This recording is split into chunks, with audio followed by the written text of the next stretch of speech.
श्री महाप्रज्ञ गुरवे नमः। जिसके सांसों में रहता है शाश्वत शांति का स्पंदन, उस महाप्रज्ञ को वंदन, उस महाप्रज्ञ को वंदन। सत्य अहिंसा अनेकांत को अर्पित जिसका तन मन, उस महाप्रज्ञ को वंदन, उस महाप्रज्ञ को वंदन। जिसके सांसों में रहता है शाश्वत शांति का स्पंदन, उस महाप्रज्ञ को वंदन, उस महाप्रज्ञ को वंदन।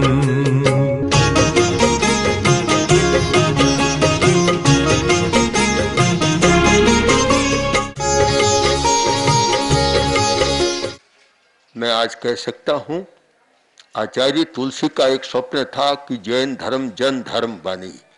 उसका साक्षात्कार हमने इस यात्रा में किया कि जहां एक भी जैन परिवार नहीं, हजारों हजारों लोग दिन रात हमारे पीछे रहते, साथ चलते, एक गांव से दूसरे गांव जाते तो 2-2, 3-3, 4-4 किलोमीटर से सैकड़ों लोग, विद्यार्थी रास्ते पर घंटों तक खड़े रहते, सारी बात सुनने का प्रयत्न करते। हमारे जो एक कार्यकर्ता है प्रोफेसर सुमन, जो प्रिंसिपल थे मगध यूनिवर्सिटी में, हाँ पटना, और यहाँ हमारे साथ कार्य कर रहे हैं, ये सारा संपर्क कर रहे हैं। तो हजारों हजारों विद्यार्थी रास्ते में संपर्क में आ रहे हैं। और हमारा शिक्षा का एक कार्यक्रम भी चल रहा है, जीवन विज्ञान और अहिंसा प्रशिक्षण का।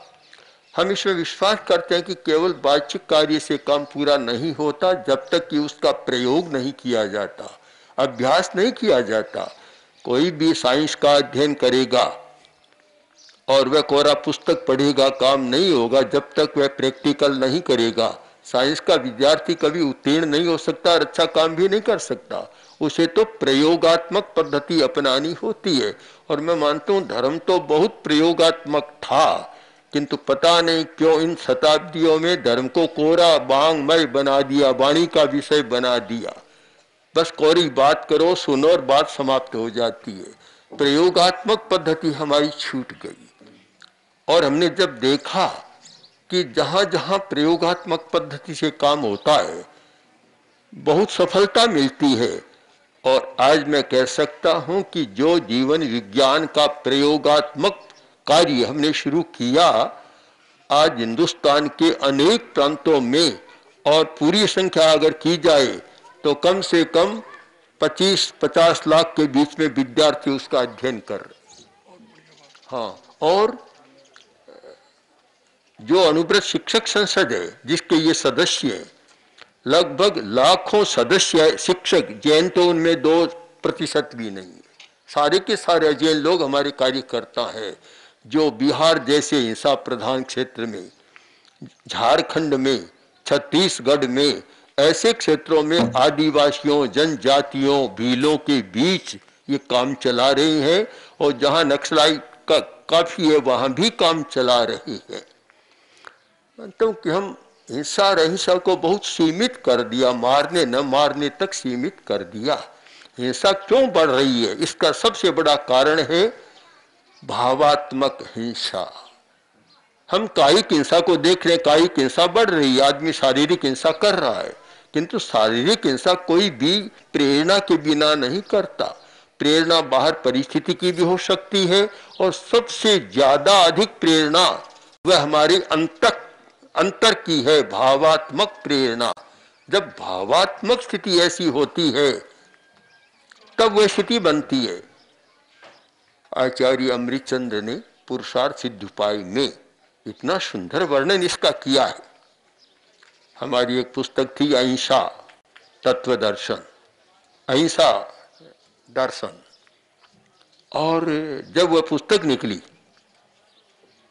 तो विद्यानंद जी ने, मुनि विद्यानंद जी, उस समय के मुनि विद्यानंद जी ने 50 पुस्तकें साहू अंति जैन प्रसाद, श्रेयांश प्रसाद आदि आदि रेडियो स्टेशन पर भेजी, क्यों उसमें हमने अमृतचंद्र की अहिंसा का बहुत विचार किया था और इतना गहन चिंतन उन्होंने किया है। तो हम केवल मारने न मारने तक नहीं, सबसे बड़ी बात है भावात्मक हिंसा को कम करें तो शरीर की हिंसा भी कम हो जाएगी। और जब तक भावात्मक हिंसा कम नहीं होगी तो मानसिक हिंसा कम नहीं होगी, और मानसिक हिंसा कम नहीं होगी तो फिर शारीरिक हिंसा को भी रोका नहीं जा सकता। हमें क्या पकड़ना है? हम सीधा पकड़ते हैं कायिक हिंसा को। ये समाधान नहीं है, कोई उपाय भी नहीं है। हमें जाना चाहिए उस स्तर पर। हमने जो प्रेक्षा ध्यान में एक मूल सूत्र और आधार रखा, वे 3 शब्द हैं, व्याधि, आधि और उपाधि। व्याधि ये शरीर की बीमारी, आधि मानसिक बीमारी, उपाधि हमारी भावात्मक बीमारी। जब तक भावात्मक बीमारी का समाधान नहीं होगा, शारीरिक स्वास्थ्य भी अच्छा नहीं रहेगा। और जब तक भावात्मक हिंसा की वर्जना नहीं होगी, तब तक ये कायिक हिंसा भी कम नहीं होगी। हमें जहां जाना चाहिए वहां नहीं जा रहे। आचार्य तुलसी दिल्ली में अध्यात्म साधना केंद्र में विराज रहे थे और आचार्य विद्यानंद जी वहां आए और हमारे बहुत निकट संपर्क रहा है। बैठे बातचीत हो रही थी तो आचार्य विद्यानंद जी ने कहा, आचार्य श्री आप बहुत काम कर रहे हैं पर सब छोड़ दें, केवल प्रेक्षा ध्यान का ही काम करें, क्योंकि ये आज की समस्या का बहुत बड़ा समाधान है। उन्होंने स्वयं भी अपने पास कितनी बार प्रेक्षा ध्यान के शिविर कराए। प्रेक्षा ध्यान का मतलब है हम भावात्मक स्तर पर अहिंसक बने, हम भावात्मक स्तर पर सत्यवादी सत्यनिष्ठ बने। जैन आचार्य ने जो द्रव्य और भाव का भेद किया बड़ा महत्वपूर्ण है। द्रव्य हिंसा और भाव हिंसा। द्रव्य हिंसा की वर्जना तो पूरी कोई शरीरधारी कर ही नहीं सकता, भाव हिंसा की कर सकता है। किंतु आज की स्थिति यह है कि हमारा ध्यान जितना द्रव्य हिंसा पर अटका हुआ है, अटक गया, भाव हिंसा की तरफ में हमारा कोई नया प्रस्थान नहीं हो रहा है। हम चिंतन करें, भाव के स्तर पर जाने का प्रयत्न करें, तो फिर 2 शब्द हमारे सामने आएंगे, राग और द्वेष या कषाय। जिसका कषाय उपशांत है, जिसका राग द्वेष शांत है, वह व्यक्ति अहिंसा का विकास कर सकता है और वही व्यक्ति दूसरों के लिए अहिंसा का प्रेरक बन सकता है। हमारी यात्रा में ऐसे अनेक प्रसंग आए कि दंगा होने वाला है, हिंदू मुस्लिम दंगा, भयंकर दंगा होने वाला है और 2 दिन बाद ही होने वाला है। हमने उन दोनों समुदायों के लोगों से बात की। 15 मिनट की बात में ऐसा हुआ कि हमें सूचना मिली कि दंगा नहीं होगा, अब कभी नहीं होगा। और आज जो दंगा करने वाले थे वे अहिंसा के प्रशिक्षण का कार्य चला रहे हैं, जिसमें हिंदू मुसलमान दोनों साथ। एक बार नहीं, अनेक बार हमने यह प्रयत्न किया। और आपको आश्चर्य होगा कि जब मुंबई में अहिंसा यात्रा चल रही थी, उसके आगे आगे 400 मुसलमान अहिंसा का ध्वज लिए हमारे आगे चल रहे थे। एक दिन हम मुंबई से ठाणे गए, थाना पास में ही है। वहां महाराष्ट्र सरकार के गृह राज्य मंत्री जो जैन भी हैं, दर्रा राजेंद्र, प्रवचन के बाद मेरे पास आए, आकर बोले, आचार्य जी आज मैंने एक नया देखा। क्या? कि आपकी अगवानी में सैकड़ों मुसलमान आते हैं, ये कभी मैंने नहीं देखा। मैंने कहा आपने देखा नहीं, और ज्यादा आते। क्यों? कि हमने मानवता के स्तर पर अहिंसा को प्रस्तुत करने का प्रयत्न किया है। उसमें न कोई सांप्रदायिकता, न कोई और बात, केवल आत्मा के स्तर पर, नैतिकता के स्तर पर और मानवता के स्तर पर। तो आज यह स्थिति बन गई कि जो कट्टर कहलाते हैं वे हमारे बहुत निकट हैं, हमारी बात को मानते हैं और उस आधार पर काम भी करते हैं। यदि हम चेतना के स्तर पर कोई काम करते हैं और भाव शुद्धि के साथ काम करते हैं तो फिर ये जाति, संप्रदाय, ये सारे भेद गौण हो जाते हैं। जैनों की बात कर रहे हैं कि जैन समाज के इतने सारे, मैंने तो अनुभव किया कि जो वैष्णव समाज, सनातनी समाज, दूसरे समाज, राजनीतिक पार्टियों से देखें तो चाहे कांग्रेस, भाजपा, बजरंग दल, विश्व हिंदू परिषद, आरएसएस, हमारे पास तो सब एक साथ बैठते थे, एक साथ चिंतन करते थे, सबके साथ चिंतन चलता था। और मैं कह सकता हूं कि हिंसा की बाढ़ को गुजरात में रोकने में हमें जो कुछ सफलता मिली उसमें सबका श्रेय है कि सब ने बहुत सहयोग किया, सब ने हमारी बात को माना, स्वीकार किया, तभी कुछ काम हो सका।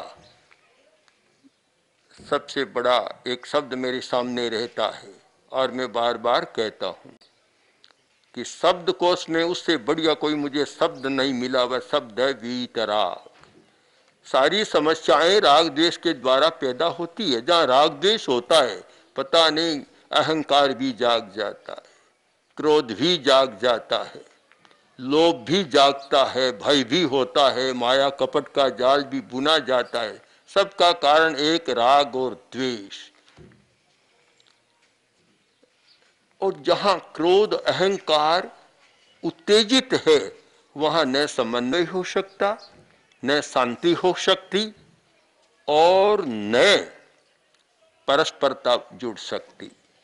आचार्य तुलसी दिल्ली में विराज रहे थे, टाउन हॉल में कार्यक्रम था, चैनेन्द्र जी आए।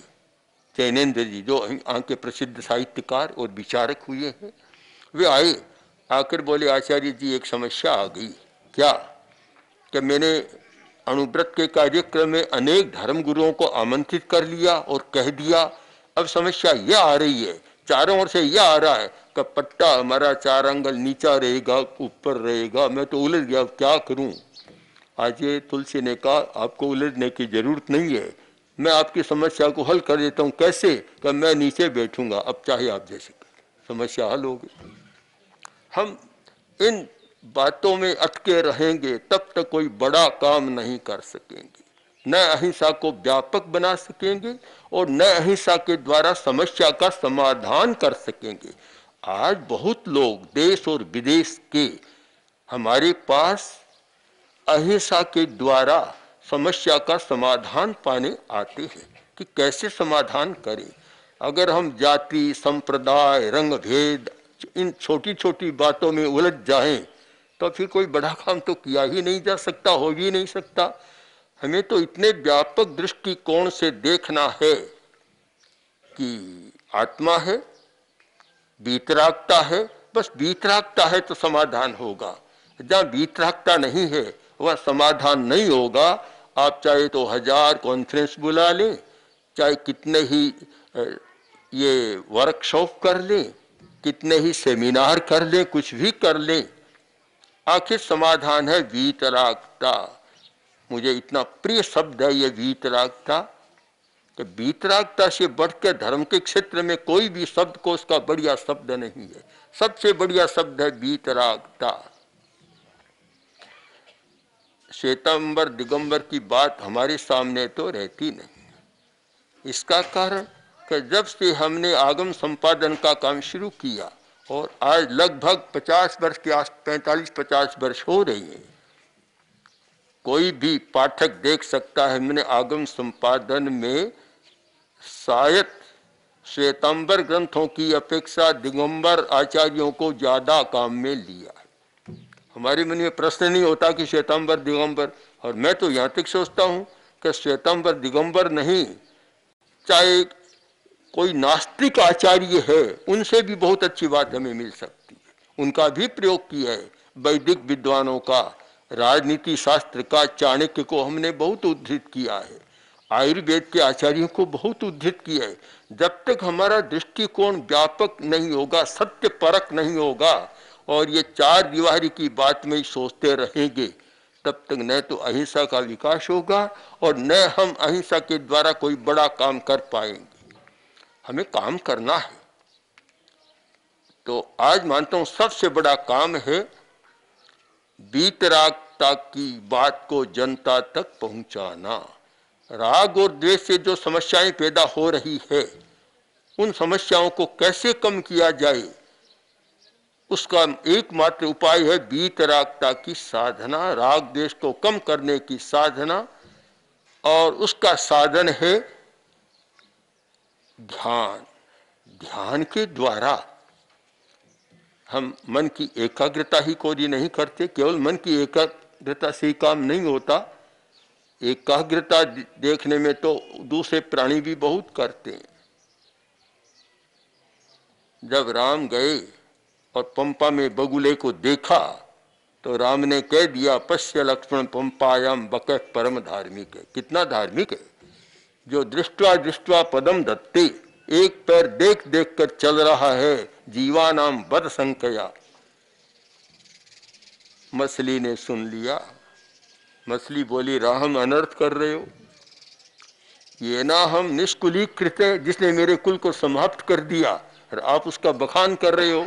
सहचारी बीजानी या चरित्रम सहचारिना। तो हम एक दिशा में प्रयत्न करें कि राग और द्वेष कम कैसे हो। तो आज अध्यात्म के द्वारा हम पथ दर्शन कर सकते हैं। तो हम इन सब दृष्टियों से विचार करें कि हमें सबसे पहले आत्मा को देखना है। अपाणम पश आत्मानम पश, आत्मा को देखना है। तो आत्मा को देखने के लिए एक सुंदर ग्रंथ है समय सार, जिसमें आत्मा को देखने की विधियां आपको मिलती है और उसके द्वारा देखा जा सकता है। आत्मदर्शन।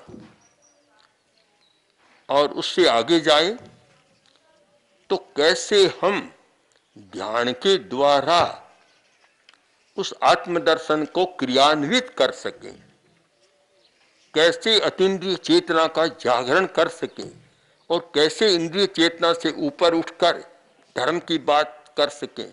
क्योंकि जो इंद्रिय चेतना के स्तर पर जीने वाला व्यक्ति धर्म की बात करता है, बहुत आगे नहीं बढ़ सकता। वह तो राग द्वेष कलह बढ़ा देता है धर्म के क्षेत्र में। जिस व्यक्ति ने इंद्रिय चेतना से ऊपर उठकर अतीन्द्रिय चेतना के स्तर पर धर्म को समझने का प्रयत्न किया है। जब गौतम स्वामी और केशी स्वामी का संवाद हुआ और जब पूछा धर्म कैसे जाने, तो उत्तर दिया गौतम स्वामी ने, पन्ना समीक्षा ये धम्मम, प्रज्ञा से धर्म की समीक्षा करो। और यही मैं देखता हूँ बड़े बड़े दिगंबर आचार्य, उनमें भी यही मिलता है। और अकलंक हमारे बहुत प्रिय हैं कि जिन्होंने परिभाषाओं में बड़ा सुंदर पद दर्शन दिया है, और शायद ऐसे तार्किक बहुत कम आचार्य हुए हैं। तो बहुत अच्छा मार्गदर्शन वहाँ मिलता है। तो हम जहाँ सत्य है इस बात को भुला दें कि श्वेतांबर है, दिगंबर है, स्थानकवासी है, मूर्ख तेरापंथी है, ये सब तो बाहर की पहचानें बन गई। मैं अपनी बात को संपन्न करूं कि बाहर की पहचान से काम नहीं होगा, हमें मूल बात चाहिए। शिकारी शिकार करने गया, जंगल था और बैलगाड़ी में था वह। जब गहरा जंगल आ गया है जहाँ शिकार हो सकती है, उसने अब सोचा अब तैयारी करूं, उससे पहले निवृत्त हो जाऊं देह शंका से। तो अपने देह शंका से निवृत्त होने के लिए नीचे उतरा, जंगल की ओर गया और उधर बैलगाड़ी चलती रही। बैलगाड़ी थोड़ी आगे चली गई, अकस्मात जंगल में से चीता आया, चीता को देखा और घबरा गया, बोला क्या करूं, बंदूक तो उसमें रह गई जो एक फरलांग गाड़ी आगे जा रही है, मेरे पास कुछ है नहीं, क्या करूं। लगता है कोई वकील रहा होगा, तर्क आ गया समझ में, ध्यान में कोई कानून का कोई निकल गया नुक्ता, तर्क आ गया साथ में, कोई बात नहीं, बंदूक नहीं है किंतु लाइसेंस तो मेरी जेब में। उसने लाइसेंस को निकाला, हाथ में लिया और बोला देख चीता, बंदूक का लाइसेंस मेरे पास है, सावधान। अब चीता लाइसेंस की भाषा को कम समझता था, बंदूक की भाषा को तो फिर भी समझता है, पर वह लाइसेंस की भाषा को तो नहीं समझता था। एकदम आक्रमण किया और शिकारी जो शायद वकील ही था उसका काम तमाम कर दिया। हम केवल लाइसेंस पर भरोसा न करें, केवल वेशभूषा पर भरोसा न करें, केवल आकार प्रकार पर भरोसा न करें। यह तो बहुत बार ऐसा होता है कि बढ़ाने वाले हो जाते हैं, राग देश को बढ़ाने वाले। उधर राजस्थान की बात है, शायद नागौर जिला का एक प्रसिद्ध क्षेत्र है जो बड़ा धार्मिक क्षेत्र रहा है जो रामानुज संप्रदाय के लिए। वहाँ की डीडवाना, वहाँ की एक घटना है कि एक सेठ जी थे और सेठ जी के एक रसोईया रसोई बनाता था, तो सेठ जी तो तिलक करते थे ऐसे, वह करता था ऊपर की ओर। कोई बात नहीं, अपना अपना विश्वास है, इसमें क्यों हस्तक्षेप होना चाहिए, पर पता नहीं है सांप्रदायिक चेतना इतनी अवधारणाएं झूठी बनी रहती है कि वे आगे आ जाती है। सेठ ने एक दिन कहा कि देख अब तुम्हारा तिलक बदल दे, मैं करता हूं वैसे कर। यह आग्रह भी होता है आदमी में कि मैं करता हूं वैसे कर। उसने कहा जी हजूर, जो आपका आदेश। दूसरे दिन देखा तो वैसा ही तिलक। शेख ने फिर कहा, तीसरे दिन देखा, उसने स्वीकार कर लिया पर बदला नहीं, वैसा ही। तो शेठ ने कहा देख मैंने इतनी बार कह दिया, या तो बदल दे नहीं तो तुम्हारी छुट्टी हो जाएगी। उसने कहा शेठ साहब बदल दिया कैसे? पेट में कपड़ा खोला और दिखाया कि ये देखिए आपका तिलक। यहाँ क्यों?